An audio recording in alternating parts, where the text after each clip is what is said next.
ఢిల్లీలో సిద్ధరామయ్య ఉన్నాడు, అలాగే డీకే శివకుమార్ కూడా ఉన్నారు.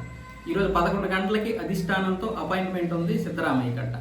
ఇప్పుడు అక్కడ జాతీయ మీడియా ఏమంటుంది, కర్ణాటకలో మళ్ళీ అధికారం ఏమైనా మార్పు చేర్పులు జరగవచ్చేమో, అందుకే ఇప్పుడు ఇద్దరు నేతలు కూడా వచ్చారని. వాస్తవంగా వీళ్ళిద్దరూ వేరువేరుగా వెళ్ళారు.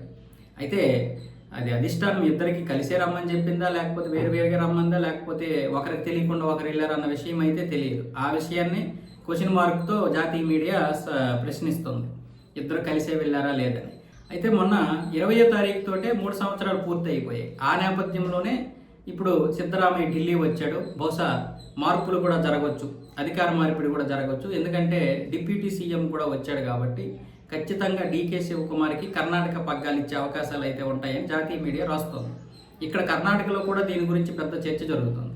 ముఖ్యంగా డీకే అనుచరులు ఏమొచ్చేసి, మా వాడికి కనుక మీరు సీఎం పోస్ట్ ఇవ్వకపోతే రేపు ఖచ్చితంగా కాంగ్రెస్ 2 ముక్కలు అయిపోతాయి, అందులో ఎటువంటి సందేహము లేదు, ఆ విధంగా హెచ్చరించారు. అయితే ఇక్కడ కాంగ్రెస్ ఏం ఆలోచిస్తుంది, ఇప్పుడు సీఎం మార్పులు చేస్తే సిద్ధరామయ్య మళ్ళీ అలిగితే ఆయన వర్గం దూరం అవుద్దేమని. ఒకవేళ డీకే శివకుమార్కి ముఖ్యమంత్రి పదవి ఇవ్వకపోతే ఈయన వర్గం కూడా రేపు కాంగ్రెస్కి దూరం అయ్యి బీజేపీకి దగ్గర అయ్యే అవకాశాలు ఉంటాయేమో అన్న విధంగా కూడా చూస్తుంది. సో 3 సంవత్సరాలు ఎలాగ అయిపోయాయి కాబట్టి ఇంక 2 సంవత్సరాలే కాబట్టి ఇప్పుడు డీకే శివకుమార్ని సీఎం కుర్చీలో కూర్చోబెడితే మళ్ళీ సిద్ధరామయ్యకి ఏదైనా సరే ఒక బుజ్జగించి ఏదో పరిస్థితి మళ్ళీ ఇంకొక పదవి ఇవ్వడానికి అక్కడ వాళ్ళ అధికారంలో లేరు. కానీ మళ్ళీ ఇక్కడ ఉప ముఖ్యమంత్రిని చేస్తే సిద్ధరామయ్యని ఆయన అలిగే అవకాశాలు ఉంటాయి. ఎందుకంటే ఈయన ముఖ్యమంత్రి, ఆయన ఉప ముఖ్యమంత్రి అంటే ఒకవేళ సిద్ధరామయ్య భరించలేకపోవచ్చు. సో ఈ నేపథ్యంలో కాంగ్రెస్ అటు కాక ఇటు కాక ఈ కర్ణాటకని పక్కన పడేసింది. మళ్ళీ ఏమైనా మార్పులు చేస్తే పెద్ద రాద్ధాంతం జరుగుతుందని. డీకే శివకుమార్ నాకేం తెలియదు, నాకేం సంబంధం లేదు, నేను దాని గురించి మాట్లాడనని మొదటి నుండి చెప్పేస్తున్నాడు.